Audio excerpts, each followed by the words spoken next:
ఎవరన్నా హెచ్చడి శాతలు చేస్తే నువ్వు మంచివా మోహన్ బాబువా అని తిడుతుంటారు. నిజంగా ఆ మనిషివా మోహన్ బాబు ఆ టైటిల్‌ను 100% సార్థకం చేసుకుండు మోహన్ బాబు సారు. ఇప్పటికే ఆయన పరికి కంప అని చాలా మందికి ఎరికే గాని నిన్న దునియా అంతా ప్రత్యక్షంగా చూసింది. మాట్లాడితే క్రమశిక్షణ అని మాట్లాడే మంచు బాబు గారు ఎంత మంచి క్రమశిక్షణ గల మనిషో చూడుర్రి.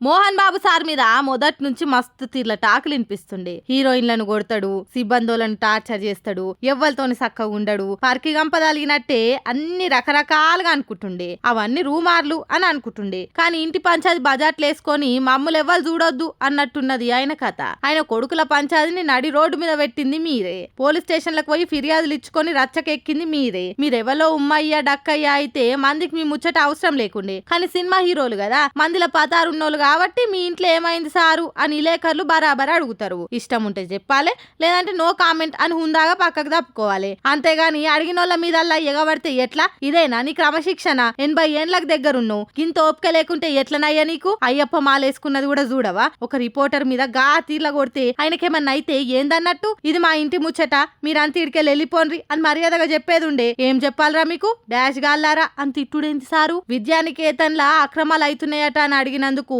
ఒక రిపోర్టర్ చెవి గువ్వ వల్ల కొడతావు, ఈడ వీడియో తీస్తున్న కెమెరామ్యాన్ ను కొడతావు, అటు క్వశ్చన్ అడిగిన విలేకర్ని తలకాయ వల్ల కొడతావు.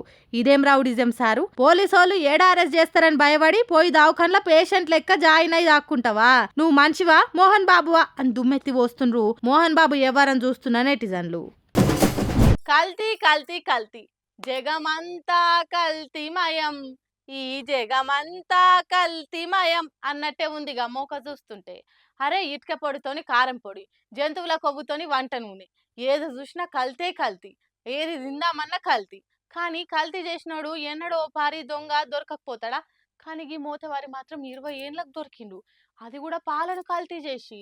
కితే దొంగ దొరకకపోతే దొర అన్నట్టే ఓ మూతవారి మొగైన కూడా దొర లెక్క 20 ఏండ్ల సంధి కల్తీ పాలదందా చేస్తుండు. పాపం ఇంకెన్ని దినాలు నేనే సోపతుండాలని అదృష్టం ఇడిచి దురదృష్టం పట్టుకుంది. కథం దొరికిపోయిండు అడ్డంగా, గిట్ల బుక్ అయిపోయిండు. ఈడ కుర్చీ మీద సాంప్రదాయిని సుప్పిని శుద్ధ పూసిన్ లెక్క కూర్చునైన పేరు అజయ్ అగర్వాల్. ఉత్తరప్రదేశ్ లో పాలదందా చేస్తుండు. కాదు కల్తీ పాలదందా చేస్తుండు. కానీ గాచరం గంగల కలిసి అలా అడ్డంగా దొరికిపోయిండు ఆఫీసర్లకు. ఈడ సేమ్ టు సేమ్ పాల లెక్క కనిపిస్తున్నాయి. పాలు కాదు కెమికల్. అది 1 లీటర్ ఉంటే చాలు 500 లీటర్ల నకిలీ పాలు తయారు చేయొచ్చునట.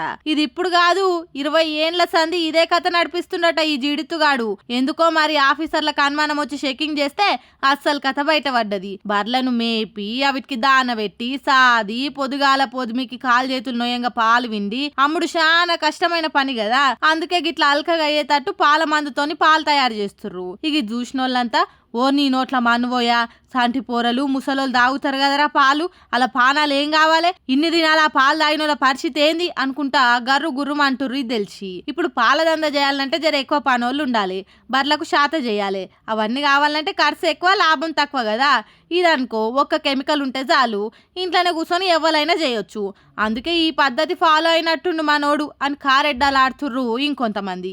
కానీ చూసినాక ఇన్నొద్దులు పాలు ఒక్కటే మంచిగా ఉన్నాయి, డైరెక్ట్ బర్ల నుంచి వస్తాయి అనుకున్నాం. ఆఖరికి ఇవి కూడా కల్తీ చేసేసరికి ఏంగోనే తట్టు లేదు, ఏందినే తట్టు లేదు అన్నట్టు అయిపోయింది పరిస్థితి. ఏమంటారులా?